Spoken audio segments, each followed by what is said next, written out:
Il y a ces nuits blanches avec la mer qui frappe les quatre panneaux de ma tête dans le chant absurde des criquets en cercle autour de ma chambre et un papillon fou qui se cogne au mur, alors que je suis ici, cloué à ce lit de fer seul dans le noir et le tic-tac de la montre bleue. Moi des collines, artiste, maçon, électricien, céramiste, musicien, pasteur, romancier, biographe. Dans l'Amérique latine, le soleil éclaire toutes les coucouilles. Haïti, première république noire. 2h25 AM, enfant toussé. 2h32, noté, un criquet, deux coucouilles. Mallette poussée, lit grincé. Après la pluie, voix criarde d'une poule. 3 fois. Et je me demande, oui, pourquoi je suis là vivant ma vie et pas celle d'un autre, d'un dictateur, d'une coucouille. Je m'interroge, mais je sais que je ne le saurai jamais, non, puisque mon père était cultivateur et ma mère une ignorante, qui tressa des paniers et enfanta toute la longueur de sa vie, qu'elle est morte sans savoir son âge et qu'il a fallu vendre au rabais nos 3 seuls cochons pour l'enterrer dans la dignité. Je me demande, mais je ne trouve pas. Lui, il a toutes les réponses. Ceci fait cela, scientifiquement prouvé que. Et il peint ses portes en noir, des portes vitrées en noir, que pour me rendre à son bureau avec mes toiles, je dois emprunter le corridor du Dépression Bar. Moi, un artiste. Il dit qu'il a dû se résoudre à le faire parce que les Haïtiens ne peuvent rester debout sans s'appuyer et qu'ils salissent ses portes vitrées. Vous croyez ça, vous? En vérité, ce qu'il veut, c'est effacer les traces, brouiller les pistes, me faire devenir chien errant, l'un de ces parias qui, quand ils aboient, on croit qu'ils vont tomber, que je ne sais plus où est l'entrée de la galerie et pourquoi je dois abandonner ma fille. J'écris dans mon carnet. 2h AM, 2 criquets au-dessus des autres. C'est une nuit tropicale illuminée par un roi pyromane qui lance dans le ciel des milliers de pluies d'étoiles, et chaque fois que la mer frappe la falaise, des centaines de lucioles se dispersent au-dessus de la savane avec leurs petites lanternes fluorescentes. Dans le cimetière qui se repose au pied de la colline, les tombes frileuses se serrent les unes contre les autres. Chèvres égarées et manesses qui a peur de la nuit voient bouger leur croix de fer. 20-02-77, avec revers et sans revers. Quand la porte grince et que le crochet tombe avec fracas, je sais qu'il est levé. Je regarde ma montre, celle que le patron m'a donnée, la montre sans chiffre, au trait d'argent. Que ce n'est pas facile de lire l'heure, même le jour, et maintenant il fait encore trop nuit, mais je sais qu'il est 5 heures. Joubert vient de vider la cuvette. Il a fini de faire sa toilette.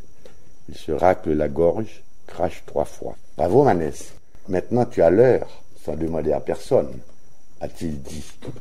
Et il a dit cela avec la certitude réelle que l'heure existe, alors que pour l'entendre, il faut la coller tout contre mon oreille. Mais il y a ces nuits où son tic-tac est aussi fort qu'une pendule, aussi dure que la pierre, des pierres qui roulent, vert, bleu, rouge dans ma tête, frappent, sautent comme les pop-corn avant le cinéma. Maintenant, tu as une montre, va te reposer à Port-Salut. La mer te fera du bien, a-t-il ajouté, comme si la mer était l'une de mes amies. C'est ça, fais attention, Déco. Ce qu'il veut, c'est t'éloigner de ta fille, te réduire à peine encore plus de tableaux, c'est clair.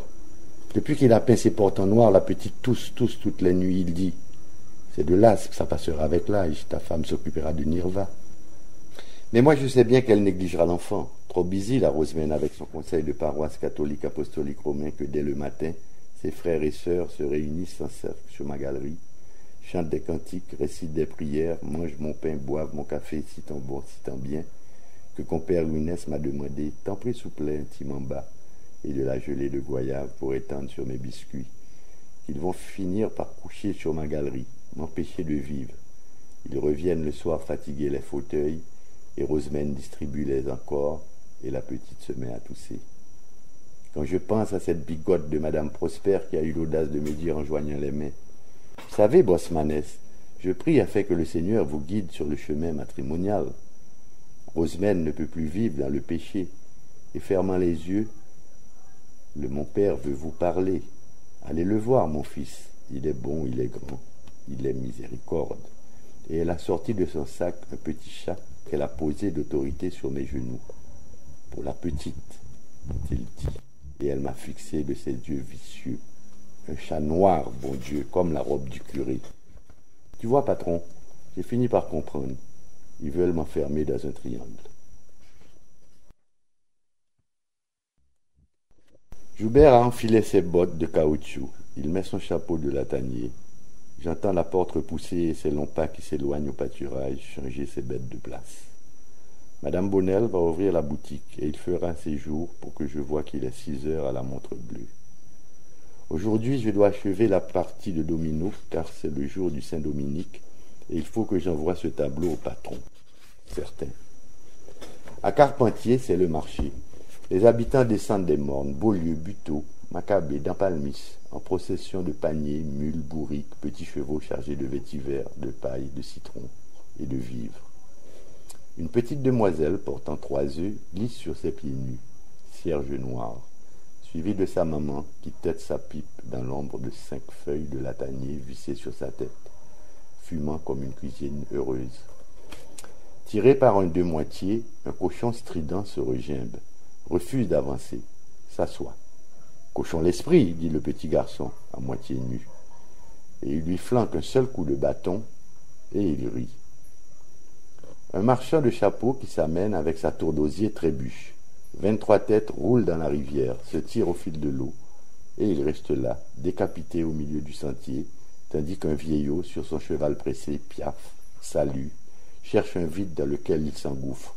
« Bon petit cheval !» dit le marchand raccourci, et il rit. En bas, à Carpentier, le camion brille de tous ses chromes. Un Saint-Dominique fier, avec sa couronne de poule tête en bas, fort, sous ses paquets de chèvres bêlantes qu'on lui balance sur le dos. Chèvres à 2 ventres, 3 têtes, 7 pattes, avec par-ci par-là des yeux comme des éclats de verre. « Plus vite, bande de fainéants !» hurle le chauffeur. « Vous voyez bien que le temps est masqué. Et si l'accule descend, nous serons bloqués. » Dans le camion, serrés sur les 7 bancs enluminés, dociles, 43 bustes attendent, regardent tous dans la même direction, Port-au-Prince, capitale. C'est fou ce que l'on peut attendre ici en Haïti. Chita à ne rien faire. Prends une petite patience, le chef est occupé, et plus on est malheureux, moins le temps a d'importance. Parfois, la porte du bureau s'ouvre, on entend des voix. Un personnage vêtu de sombre rentre pressé. Grosse autorité, ponctue le secrétaire à l'intention de Chérubin, cloué sur le banc avec les autres, le chapeau posé sur les genoux. Affaire l'État, et ça dure des heures, des jours. Mais quelle importance. Chérubin, oui toi-même, c'est trop tard, reviens demain. Bonne heure. Tu m'entends, frère? Oui, monsieur le secrétaire, merci beaucoup. Demain, si Dieu veut. Il se lève, époussette son pantalon, met son chapeau. À demain, si Dieu voulait. Je m'en vais. Mais il reste là, à regarder on ne sait trop quoi, échange quelques mots avec les autres cloués sur le banc. Enfin, il part, sans se presser, se retourne plusieurs fois, comme s'il avait oublié quelque chose. Certains qui sont venus de trop loin passeront la nuit, et au petit matin, le secrétaire qui balaie les trouvera dormant sur la galerie. Dans le cercle du marché, la foule s'étend, se resserre, couleurs vives qui s'embrassent, se battent, que je ne comprends pas comment se fait-il que tous ces pieds calleux ne s'amarrent pas ensemble, qu'ils se faufilent agiles entre les piles de charbon, 2 avocats, l'ail, 9 mangos, 5 feuilles de latanier. Les odeurs affolées courent en couches horizontales, essence aromatique, tabac, graisse cuite, transpiration, peau de fruits sur le sol, couverte un instant par les parfums lourds des marchands accroupis, et je continue d'avancer. Alors les odeurs folles m'assaillent à nouveau. 3 œufs posés sur une feuille de trompette, l'indigo, cabri en pièces détachées sur feuilles de bananier, ombre de chien.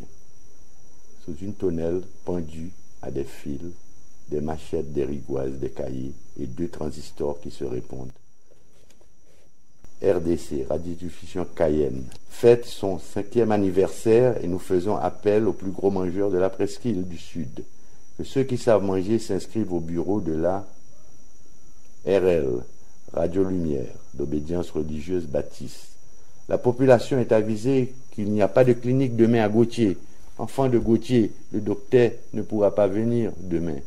Pas de clinique. RDC. Les conflits africains menacent l'équilibre du monde. RL. Concert spirituel en anglais.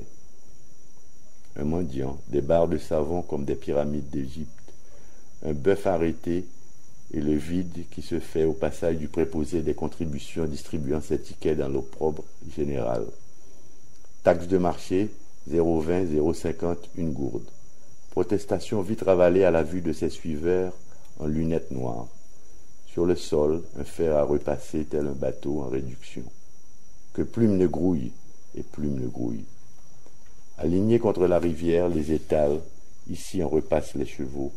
Chez Nénel, c'est ça. Avec cette odeur de caoutchouc brûlé qui sort des cordonniers forgerons assis derrière leur réchaud incandescent dans lesquels ils plongent des tiges de fer, et quand elles sont rouges, ils les collent au boyau qui grésille. Ici qu'en Pékin, c'est là que les grands nègres s'envoient des rasades de clairin à tour de bras, se passent le petit verre sans oublier les morts, 3 gouttes sur le chemin, que plus ils boivent, plus les morts sont enivrés dans la poussière. À tour de rôle, ils lancent les dés après avoir secoué 3 fois, frappé 3 fois le godet sur la table. Les dés qui sonnent, astre fou, dans la corne emmêlée dans ma tête, 5, 9, as, 4, tête en feu, avec ces hiboux, siffleurs battant des ailes à l'intérieur de ma tête, tonnerre, que je ne trouve plus mes pinceaux qui se sont barrés dans l'arc-en-ciel.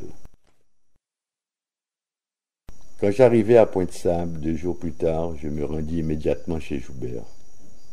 Je le trouvai au salon, assis dans l'un des 4 fauteuils inconfortables qui montent la garde autour d'une table basse agrémentée d'un apron de plastique incrusté de roses trémières passablement défraîchies. Il arborait cet air abstrait et satisfait que je lui connais bien, et j'eus l'impression qu'il était là, assis dans cette chaise désagréable depuis des mois, seul avec ses pensées dans cette salle austère encore rapetissée par le verre criard des murs. Lorsqu'il se leva pour me saluer, il était aussi endimanché que ses parents accrochés au mur du fond de chaque côté d'un calendrier du Sacré-Cœur de Jésus, transpercé d'une épée. « Je t'attendais, dit-il. » En cette fin d'après-midi de février, la lumière venant de la seule porte ouverte du côté de la mer a de la peine à trouver sa place dans cette pièce exiguë aux murs aveugles. Nous demeurons comme si l'on n'a rien à se dire, que le temps n'a aucune importance, aussi stagnant que le passé dans les photos de sa famille, que je vois une théorie de fourmis folles au pied du mur et j'essaye de les compter une à une. Toute ta vie, tu rechercheras les preuves. Elles sont là et tu ne les vois pas, dit-il. Je me sens tout petit et j'ai envie de me blottir dans ses bras. Pourtant je dis, je suis venu pour comprendre. Et je ne dis plus rien. Il dit, c'est arrivé il y a 2 jours, j'ai su parce que je me prépare tous les jours dans la prière. Un homme, un vrai, ne doit pas se laisser surprendre. C'est ça la liberté.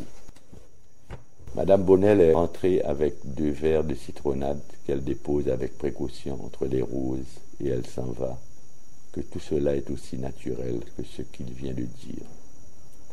Tu sais, Joubert, je la connais ta prière, mais je l'ai laissée sous l'oreiller de mon fils, il y a 2 jours, il y a de cela tant longtemps.